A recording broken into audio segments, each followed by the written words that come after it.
ලී ගහද්දි මෙහෙම ලීයේ කැඩුනොත් එහෙම කඩාන ගියොත් එහෙම අපි මොකද කරන්නේ?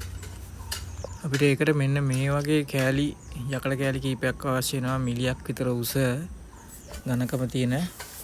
අපි මැෂින් එකට මෙන්න මේ වගේ බඩතලයේ දාන්න කලින් ඒ වගේ මේ යකඩ පතුරු කෑලි දෙක තියලා ඊට උඩින් බඩතලයේ තියෙනවා. ඊට පස්සේ අපි තලයේ බස්සලා යගේ තලයේ බස්සලා ඊට පස්සේ අපි තලයේ බැලන්ස් කර ගන්නවා තට්ටුවට. බෙඩ් එකට බැලන්ස් කරගෙන අපි පොඩ්ඩක් හද කර ගන්න ඕනේ මේක නැත්තම් නිකන් බහිනවා. ඊට පස්සේ මෙහෙම හරි කෙලින් තියෙන ලී කෑල්ලක් අරගෙන තට්ටුවේ ගානට අපි තලයේ බැලන්ස් කර ගන්න ඕනේ.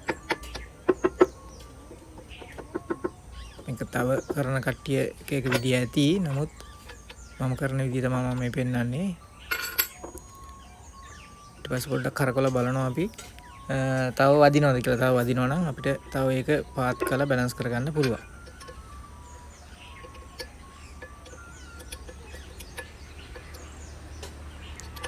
දැන් තල ටික අපි හොඳට හිර කර ගන්නවා.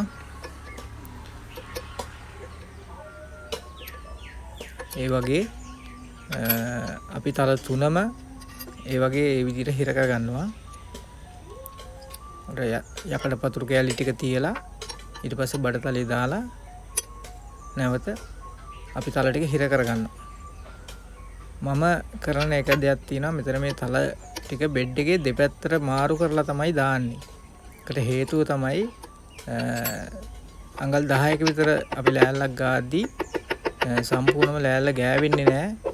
එක ප්‍රමාණය එකම මට්ටමේ රෝලට එකම මට්ටමේ තල ටික තිබ්බහම මම ඒක නිසා මේ වගේ දෙපැත්තට මාරු කරලා තල ටික දානවා. අපි මෙහෙම තල ටික සම්පූර්ණව හයි කර ගන්නවා.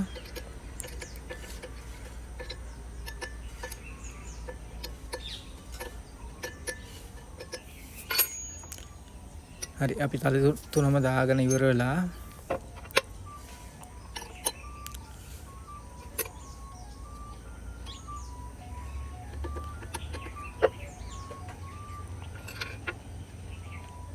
අපි එක තලයක් අපි රෝලේ මට්ටමටම තියා ගන්නවා. අනිත් තල දෙක දෙපැත්තට මාරු කර ගන්නවා. ඒක තමයි මම මේ පෙන්නුවේ.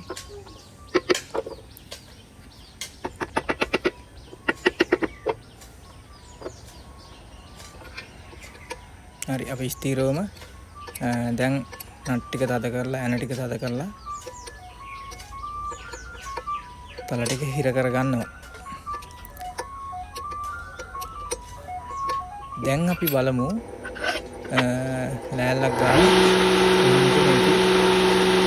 ගෑවෙන්නේ කියලා.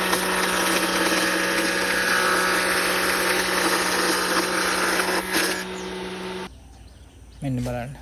දැන් ලස්සනට ලෑල්ල කඩාගෙන යන්නේ නැති වෙන්න ලස්සනට මේක ගෑවෙනවා.